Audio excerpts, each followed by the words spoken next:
There was a woman who could shake a stadium with her voice. 20,000 people would rise when she took the stage. Her scream could split the sky in two. But on the first day of October 1970, inside a small recording studio in Los Angeles, California, she did something nobody expected. She walked up to the microphone alone, without a band, without a guitar, without any music at all, and she sang a song that nobody fully understood at the time. 3 days later, she was gone, and for decades, people have asked the same question. What was Janis Joplin really trying to say in that final recording? Because that song, the one she laughed through, the one she treated almost like a joke, turned out to be the most honest thing she ever put on tape. And the truth behind it is heavier than anyone realized. To understand what happened inside that studio on that October afternoon, you have to go back. You have to go all the way back to a small oil town in Texas called Port Arthur, where a girl named Janis Lynn Joplin was born on January 19, 1943. Port Arthur was not a place that celebrated difference. It was conservative, religious, and painfully uniform. Everyone was expected to look a certain way, speak a certain way, marry a certain kind of person, and disappear into the same kind of life. And from the moment Janis began to form her own identity, she did not fit, not even close. She was a bright child. She read everything she could get her hands on. She painted. She wrote poetry in notebooks she kept hidden under her bed. She listened to old blues records by Bessie Smith and Odetta and Lead Belly, artists most of her classmates had never even heard of. While other girls in Port Arthur were planning their weddings at 17 years old, Janis was sitting alone in her room, learning how to sing the blues the way black women in the 1920s had sung them, with pain, with truth, with something that sounded like a wound opening up in real time. But the more she became herself, the more the town rejected her. The classmates who had once tolerated her began to mock her. They called her names. They threw things at her in the hallways. They wrote cruel things on her desk.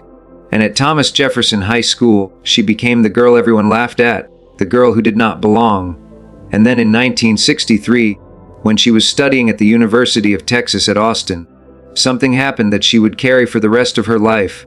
A campus newspaper ran a so-called joke contest, and Janis Joplin was voted the ugliest man on campus. Not the ugliest person, the ugliest man. A girl who had already spent years being told she was not pretty enough, not feminine enough, not quiet enough, not acceptable enough, was now publicly humiliated in print. The kind of wound that does not close. The kind of wound that starts shaping how you move through the world. But here is the thing about wounds. Sometimes they become the exact thing that makes a voice unforgettable. Janis left Texas as fast as she could. She ran to San Francisco, California in 1966, arriving right in the middle of the counterculture explosion. The Haight-Ashbury neighborhood was becoming the center of a movement. Music was changing. Young people were changing, and a band called Big Brother and the holding company needed a singer. When Janis auditioned, the members later said they had never heard anything like her. She did not sing the blues, she lived it. Every note came out raw, cracked, desperate, and completely alive. Within months, she was the most talked about voice in the city. Then came Monterey. In June of 1967, at the Monterey International Pop Festival, Janis Joplin walked onto a stage in front of thousands of people who had no idea who she was. When she finished her performance of Ball and Chain, the audience sat in stunned silence for a few seconds before erupting. Cass Elliot of the Mamas and the Papas was caught on film mouthing the word wow. Film director D.A. Pennebaker, who was recording the festival, knew immediately that something historic had just happened. Janis was asked to perform again the next day just so her set could be filmed, because no one wanted to lose it. From that moment forward, everything changed. Albums, magazine covers, television appearances, screaming crowds. She became the first major female rock star of her generation. Rolling Stone magazine put her on the cover. Newsweek and Time magazine wrote about her. She was the woman who had broken into a world that had never made room for women before. But the story the world was telling about her was not the whole story. Because behind every performance, behind every photograph, behind every interview where she laughed loudly and drank openly and made crude jokes to throw journalists off the trail, there was a person who still felt like the girl in Port Arthur. The girl nobody wanted to sit with. The girl who had been voted the ugliest man on campus. Fame did not heal that. If anything, fame magnified it, because now millions of people were watching her, and she still did not feel seen. She once said, "On stage I make love to 25,000 people, and then I go home alone." That sentence became one of the most quoted things she ever said, but people often treated it as a clever line. It was not a line, it was a confession. It was the truth of her life. By the summer of 1970, Janis was trying to pull herself together. She had parted ways with Big Brother and the holding company, then briefly fronted a group called the Cosmic Blues Band, and had finally found what felt like the right musicians. They were called the Full Tilt Boogie Band. Young, tight, loyal, and completely devoted to her. She loved them, she trusted them, and with them, she was recording what she believed would be the album that finally showed the world who she really was. The album was going to be called Pearl. That was also her nickname, Pearl. The name she used when she wanted to feel powerful. The name she used when she wanted to hide. The recording sessions took place at Sunset Sound Recorders in Hollywood, California, under the direction of producer Paul Rothchild, the same producer who had shaped the sound of The Doors. Rothchild later said that Janis was the most focused he had ever seen her during those sessions. She was sober during recording hours. She was serious. She was pouring every ounce of herself into the songs. She knew something. She knew this record had to be different. She knew it had to be real. And then came the first day of October 1970. It was a Thursday. Janis had spent the previous night out in Los Angeles with her friend Bob Newirth, a musician and songwriter who was part of the Bob Dylan circle. They had gone to a bar. They had talked, laughed, told stories, and at some point during that evening, or sometime earlier in the tour, Janis had come across a poem written by a Beat Generation poet named Michael McClure. The poem was a sharp, funny, sarcastic little piece about consumer culture, about the American obsession with material things, about the strange habit people have of asking God for luxury items as if heaven were a shopping catalog. Michael McClure had written it almost as a joke, a critique of the emptiness of material desire. And Janis loved it. She loved the bite of it.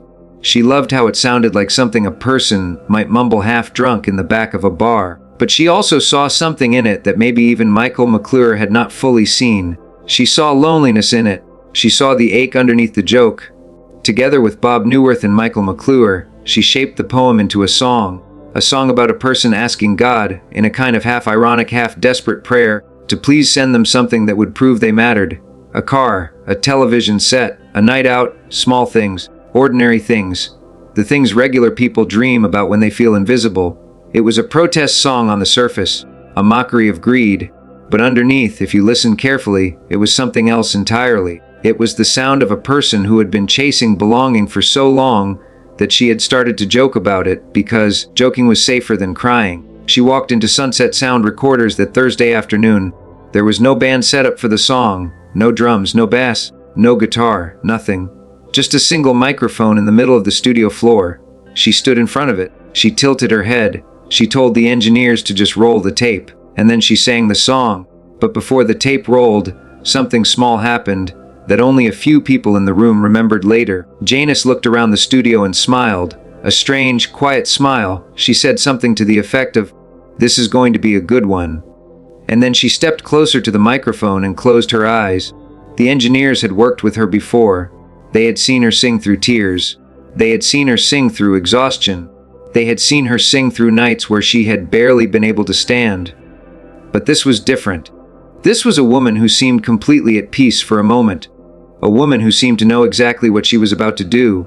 She sang it in a single take. She sang it without any music at all, just her voice, alone in the room, alone in the world. And when she finished the last line, she laughed a small laugh into the microphone, a tired, amused, almost relieved laugh, as if she had just told a joke only she understood. The engineers looked at each other. They were not sure what to do with it at first. It did not sound like anything else on the album. It did not sound like anything else in rock music in 1970.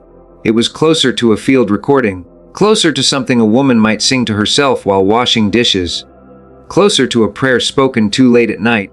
But Paul Rothchild knew. He knew immediately. He told the team that stays, "Do not add anything to it. Do not put instruments on it. Do not polish it. Leave it exactly the way she just sang it." Because what Janis had just done was something that could not be done twice. Nobody in that studio knew that it was the last song she would ever record. She left Sunset Sound Recorders that afternoon in a good mood. People who saw her later said she seemed happy. She had been listening to playbacks of the album earlier that week and had told friends she thought it was the best thing she had ever made. She believed that Pearl was going to change everything. She believed she was finally going to be understood, not as a symbol, not as a wild woman, not as a cautionary tale, but as an artist, a writer, a woman with a voice and a mind and a heart. Over the next 2 days, she continued working on the album. On Friday, October 2nd, she was in the studio again, laying down instrumental tracks for another song called Buried Alive in the Blues. The plan was to record the final vocal the following day, Sunday, October 4th. She went back to her room at the Landmark Motor Hotel in Hollywood on Saturday night, October 3rd. She was staying there because it was where much of the music community stayed during recording sessions. A quiet place, a private place. She never made it back to the studio. On Sunday afternoon, October 4th, 1970, when she did not show up for her vocal session, her producer grew worried. Her road manager went to the Landmark Motor Hotel to check on her, and there in room 105 he found her. She had passed away during the night. She was 27 years old. The cause of death was ruled to be an accidental overdose.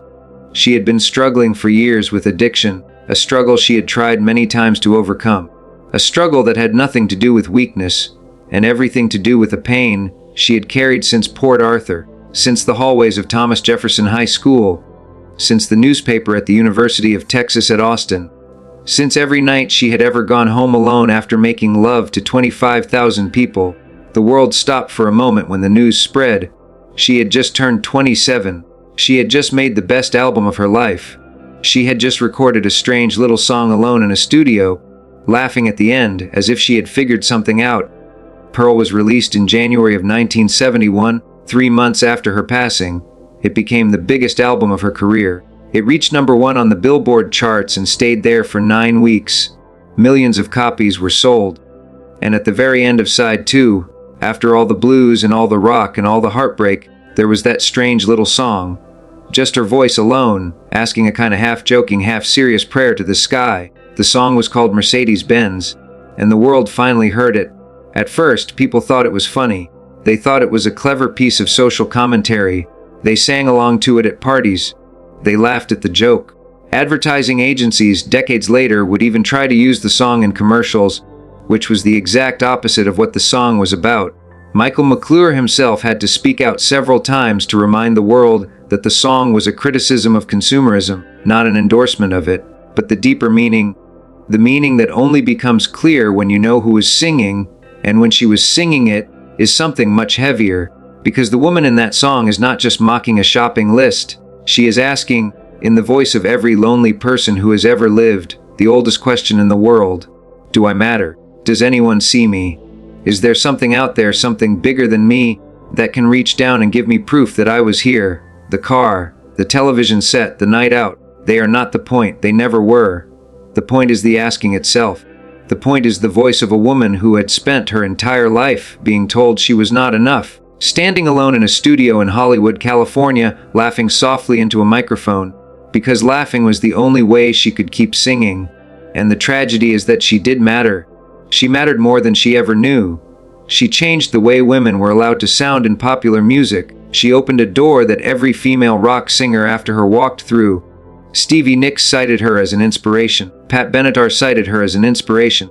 Melissa Etheridge and Joss Stone and Florence Welch and Brittany Howard and countless others have all spoken about what Janis Joplin did for them. She made it acceptable for a woman to be loud, to be ugly when she needed to be ugly, to be beautiful in a way that had nothing to do with looking pretty, to be a person on stage instead of a performance. She was inducted into the Rock and Roll Hall of Fame in 1995. She received a Lifetime Achievement Grammy Award in 2005. A star was placed for her on the Hollywood Walk of Fame in 2013.